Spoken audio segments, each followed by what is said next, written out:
మాజీ మంత్రి MLA మల్లారెడ్డిపై భూకబ్జా case నమోదైంది. పేట్ బషీరాబాద్ పోలీసులు మల్లారెడ్డితో పాటు అతని అల్లుడు రాజశేఖర్ రెడ్డిపై కూడా కేసు నమోదు చేశారు.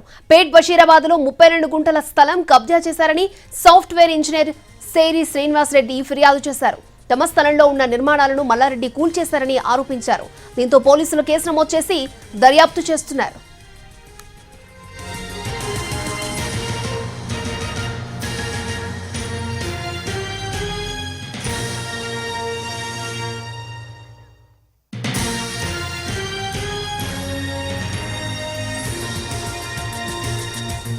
మాజీ మంత్రి ఎమ్మెల్యే మల్లారెడ్డిపై భూ కబ్జా కేసు నమోదైంది. పేట్ బషీరాబాద్ పోలీసులు మల్లారెడ్డితో పాటు అతని అల్లుడు రాజశేఖర్ రెడ్డిపై కేసు నమోదు చేశారు.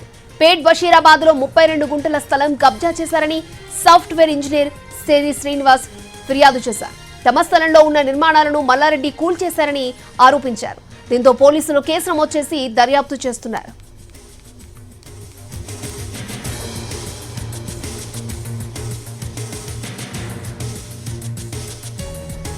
మాజీ మంత్రి మల్లారెడ్డిపై కేసు నమోదైంది. భూ కబ్జాకు సంబంధించి రైట్ ఇదే అంశానికి సంబంధించి పూర్తి డీటెయిల్స్ మా ప్రతినిధి రమేష్ వైట్ల లైవ్ లో మనకు అందిస్తారు. రమేష్ వైట్ల,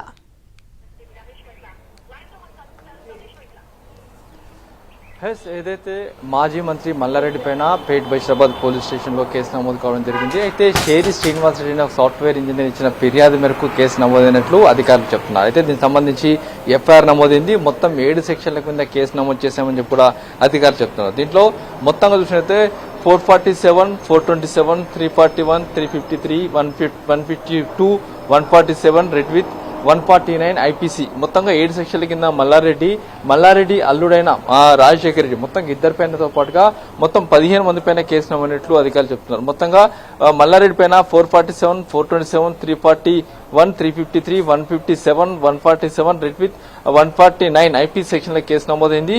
అయితే షేరి శ్రీనివాస్ రెడ్డి ఇచ్చిన ఫిర్యాదు మేరకు కేసు నమోదైంది.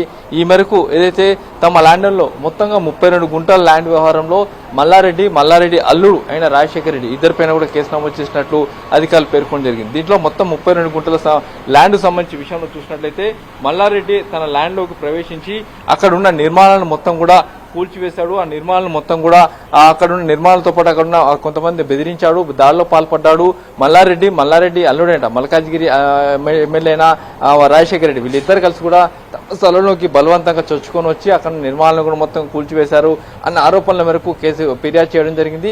ఈ ఫిర్యాదు పైన అటు పోలీసులు కేసు నమోదు చేశారు. అయితే మొత్తం 32 గుంటల వ్యవహారం సంబంధంలో మల్లారెడ్డి జోక్యం చేసుకున్నాడు, దాడులకు పాల్పడ్డాడని చెప్పి కూడా ఫిర్యాదు చేయడంతో ఆ మేరకు కేసు నమోదు చేసినట్లు అధికారులు చెప్తున్నారు. అయితే ఇప్పటికి చూసినట్లయితే షేరి శ్రీనివాస్ రెడ్డి ఇచ్చిన ఫిర్యాదు మేరకు మొత్తంగా ఈ ల్యాండ్ వ్యవహారం కూడా వెలుగులో రావడం జరిగింది. ఎందుకంటే ఆ ల్యాండ్ అసైన్ ల్యాండ్ అని చెప్పి కూడా మొత్తం రివర్ గారి మధ్య గొడవ జరుగుతుంది. ఆ ల్యాండ్ లో ఇప్పటికే కొన్ని నిర్మాణాలు జరిగి ఉన్నాయి. ఆ నిర్మాణాలను తొలగించేందుకు మల్లారెడ్డి అల్లుడైన రాజశేఖర్ రెడ్డి అతనితో పాటు ఒక 15 మంది కలిసి అక్కడ వెళ్లడం జరిగింది. వెళ్లిన తర్వాత అక్కడ ఉన్న నిర్మాణాలు కావచ్చు, షెడ్స్ కావచ్చు మొత్తం కూల్చివేశారు. అక్కడున్న కొంతమంది వ్యక్తులపైన కూడా దాడి చేశారు. అయితే ఈ మేరకు అటు ల్యాండ్ డిస్ప్యూట్ నేపథ్యంలో రెవెన్యూ అధికారులు దీనిపైన సమగ్ర సర్వే చేశారు. చేసిన తర్వాత చివరికి షేరి శ్రీనివాస్ రెడ్డి ఇచ్చిన ఫిర్యాదు మేరకు పేట్ బషీరాబాద్ పోలీసులు కేసు నమోదు చేసి విచారణ చేపడుతున్నారు. ఇప్పటికైతే మల్లారెడ్డి అల్లుడైన రాజశేఖర్ రెడ్డి మొత్తంగా 17 మంది పైన కేసు నమోదైంది. దీనిపైన విచారణ చేస్తున్నాం. ఫర్దర్ గా ఏం చేయాలనే విషయం కూడా రెవెన్యూతో పాటుగా అక్కడ జరిగిన విషయాలను బట్టి ముందుకు వెళ్తామని చెప్తున్నారు. ఇప్పటికైతే మాజీ మంత్రి మల్లారెడ్డి అల్లుడైన రాజశేఖర్ రెడ్డి అతనితో పాటు 15 మంది పైన పేట్ బషీరాబాద్ పోలీసులు కేసు నమోదు చేసి విచారణ జరుపుతున్నారు. ఓకే రమేష్ వైట్ల.